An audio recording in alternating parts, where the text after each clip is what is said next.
Assalamualaikum warahmatullahi wabarakatuh. Baiklah, nama saya ialah Nolaili binti Omar Umayyah, nombor matrik 1813646. Pada hari ini, saya akan membentangkan tajuk kajian saya iaitu pendekatan dakwah dalam filem Ada Apa Dengan Dosa. Baiklah, saya teruskan kepada pengenalan. Filem merupakan salah satu cabang institusi yang dominan di Malaysia secara tidak langsung yang syarat dengan nilai ataupun pandangan tertentu mengenai masyarakat. Filem bukan sahaja berbentuk hiburan, malah sebagai medium bagi menyebarkan unsur-unsur ideologi dan keagamaan yang berkembang pesat sejajar dengan peredaran masa. Filem-filem yang ditayangkan selaras dan bersesuaian dengan zaman yang telah memberikan impak yang besar terhadap masyarakat tanpa mengira umur, bangsa, agama dan sebagainya. Filem Ada Apa Dengan Dosa merupakan filem di bawah arahan Rahila Ali, terbitan Pencil Picture dan Records. Filem ini berdurasi selama 1 jam 24 minit. Filem ini dibintangi oleh Wana Ali sebagai Aurora, Haris Ismail sebagai Khalid, Fasha Sandra sebagai Siti Zahra, Ashraf Muslim sebagai Ustaz Aris, Adam Korili sebagai Yusuf Lee, Fauziah Nawi sebagai Nenek, Ryan Dino sebagai Aidit, Regina Verke sebagai Ibu Aurora, Bobby Robertson sebagai Bapa Aurora, Nakib Zahidin sebagai Azman, Azwana Said sebagai pensyarah dan Cassidy Anderson sebagai doktor. Filem ini berkisarkan tentang Aurora iaitu gadis yang berusia 19 tahun yang juga anak luar nikah dan telah dibesarkan di Eropah oleh sebuah keluarga bukan Islam sejak kecil lagi. Keadaan berubah apabila Aurora mendapat tahu mengenai asal-usulnya. Aurora berasa dirinya tertipu dan tidak dapat menerima kenyataan sehingga dia cuba membunuh diri. Namun kehadiran Khalid telah memberi sinar harapan baru buat dirinya dan mereka pergi ke Malaysia untuk mencari keluarga kandungnya. Sepanjang pengembaraan itu, Aurora ingin mempelajari erti Islam yang sebenar, memandangkan dia tidak mempraktikkan ajaran Islam. Hal ini dikatakan demikian kerana Aurora dibesarkan oleh keluarga yang bukan Islam. Ibu kandung Aurora iaitu Siti Zahra dihantui dengan kesilapan lalu, manakala bapa kandungnya, Ustaz Aris yang cuba lari daripada dosa lampau. Ustaz Aris tidak mengakui Aurora ialah anak kandungnya kerana bimbang maruahnya tercemar.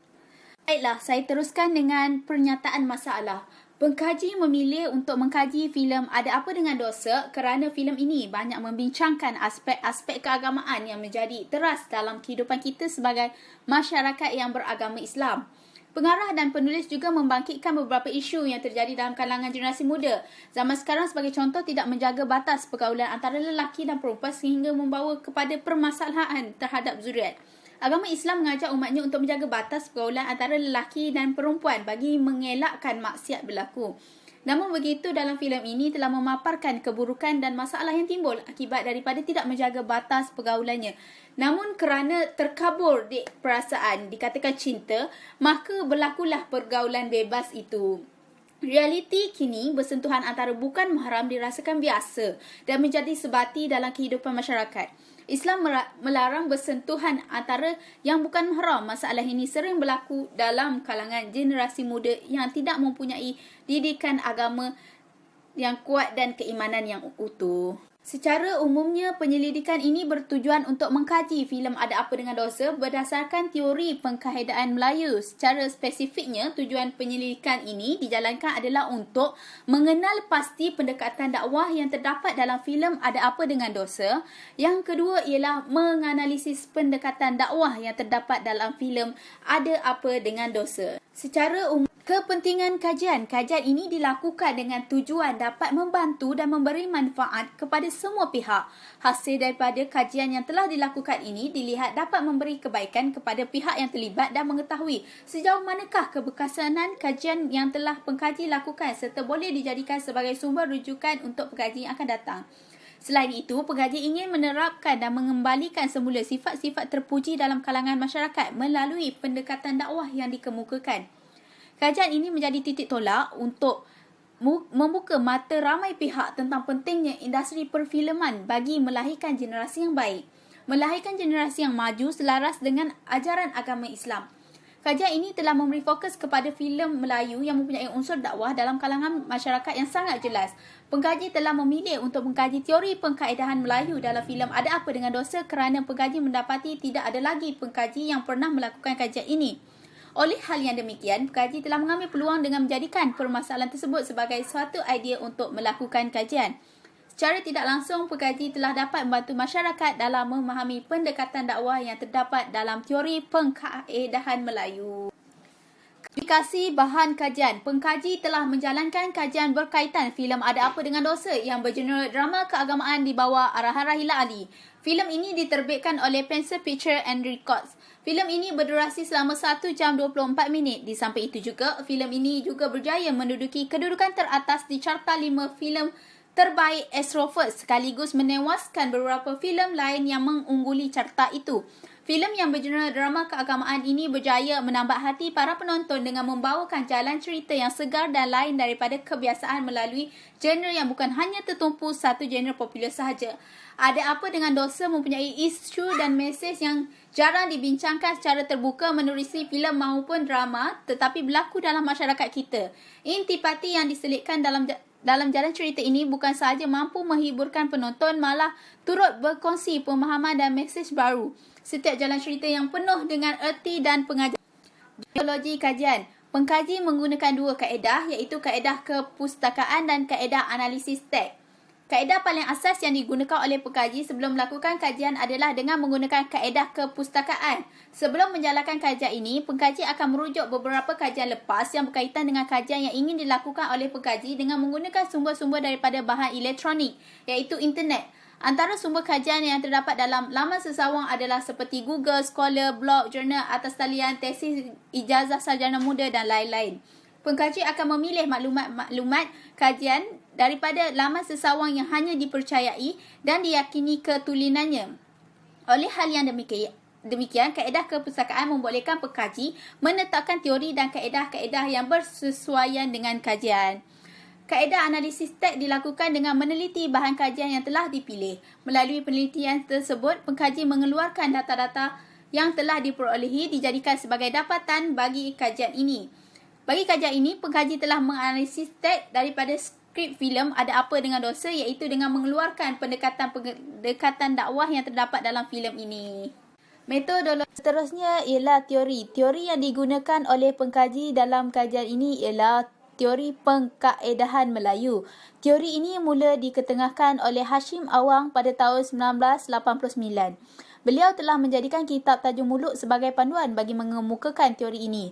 Hal ini dikatakan demikian kerana pelbagai ilmu panduan hidup telah ditulis dan amat bersesuaian sehingga terkenal dalam generasi tua. Menurut beliau, kitab ini membicarakan tentang 6 perkara penting berkenaan kehidupan manusia. 6 perkara ini ialah berkaitan manusia, kesihatan, perubatan manusia, sifat dan gerak laku manusia, mimpi dan firasat, cakrawala dan perumahan. Teori ini berdasarkan realiti kehidupan dan persekitaran bangsa yang mahir dengan berkarya. Teori pengkaedahan Melayu ini dibahagikan kepada dua, iaitu pengkaedahan alamiah dan pengkaedahan keagamaan. Kedua-duanya mempunyai cabang-cabang yang dikenali sebagai pendekatan. Pengkaedahan alamiah terdiri daripada pendekatan firasat, pendekatan gunaan dan pendekatan moral. Manakala pengkaedahan keagamaan terdiri daripada pendekatan dakwah, pendekatan kemasyarakatan dan pendekatan seni. Baiklah, pengkaedahan keagamaan menurut Hashim Awang berdasarkan kepada keimanan yang bersendikan agama Islam. Sumber paling besar yang menjadi bahan rujukan ialah Al-Quran dan Hadis. Pembentukannya pula adalah bersandarkan tujuan yang memperlihatkan sifat-sifat keagungan Allah dengan mempertingkatkan ketakwaan terhadapnya. Dengan ciri-ciri tersebut, Hashim Awang menggariskan 3 pendekatan yang saling berhubung antara satu sama lain. Ketiga-tiga pendekatan tersebut lebih memberikan penekanan kepada 3 nilai utama sastra Islam, iaitu estetika, moral dan keagungan Allah.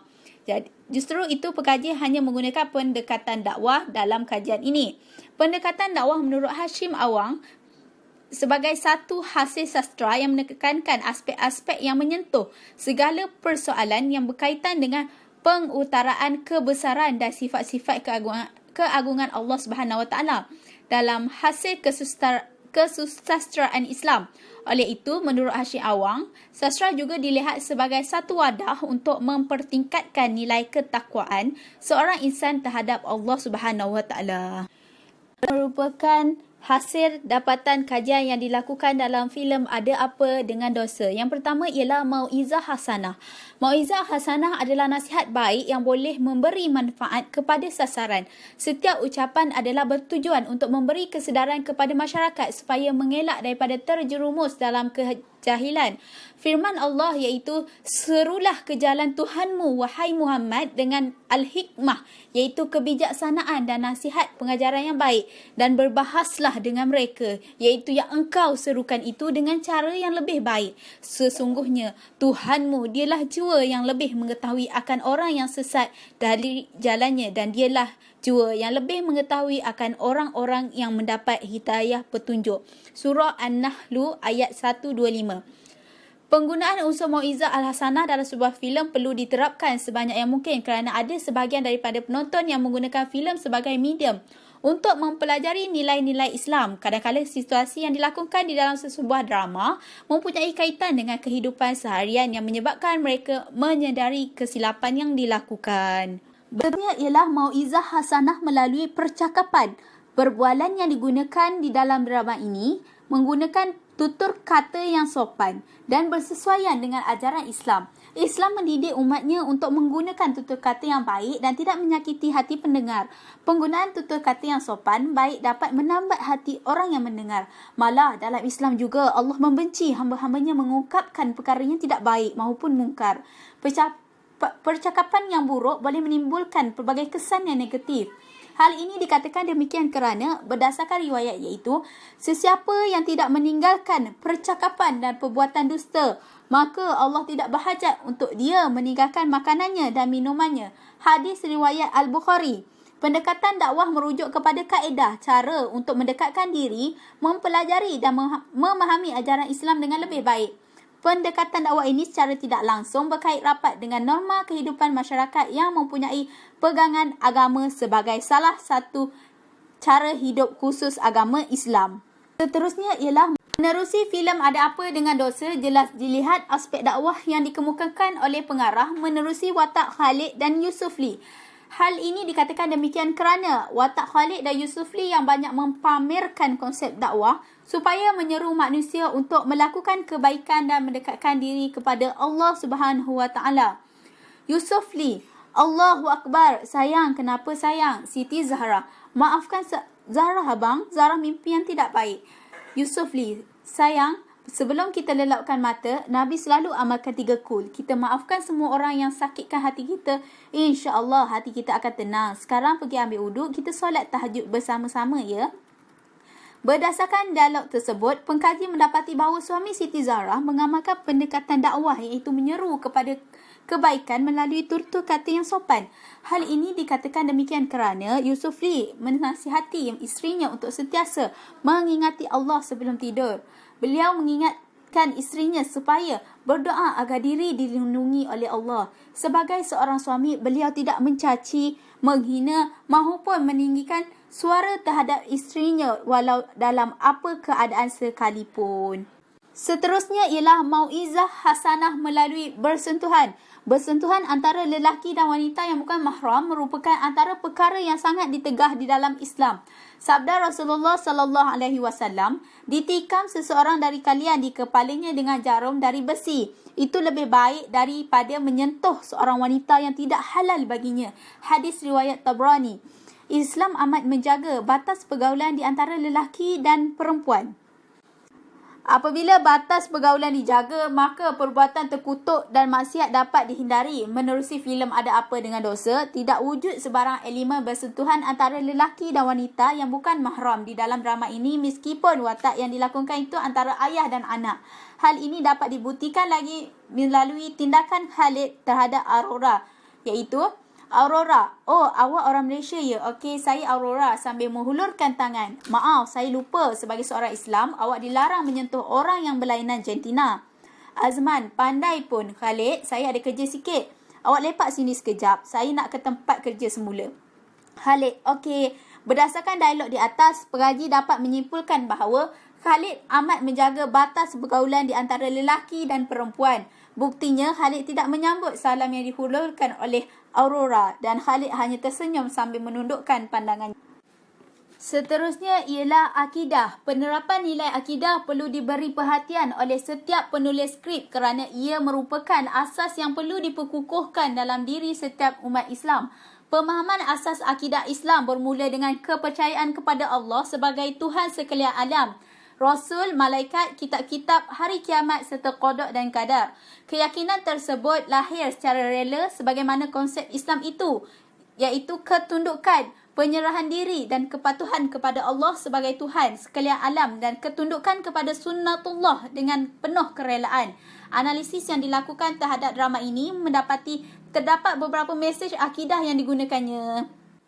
Yang pertama ialah akidah menerima qada dan qadar. Seseorang Muslim percaya bahawa setiap perkara yang berlaku dalam kehidupan merupakan suratan takdir yang telah tertulis sejak berada di Lauh Mahfuz. Perkara yang baik maupun perkara yang buruk berlaku mempunyai hikmah yang terselindung. Justru itu, dalam mengharungi kehidupan ini, setiap orang akan berdepan dengan pelbagai halangan, rintangan, cabaran yang harus ditempuhi. Halangan dan cabaran inilah yang akan menguji tahap keimanan seseorang individu sama ada tetap taat dan patuh kepada Allah ataupun sebaliknya. Kadang-kadang ujian yang dihadapi menjadikan kita semakin lemah.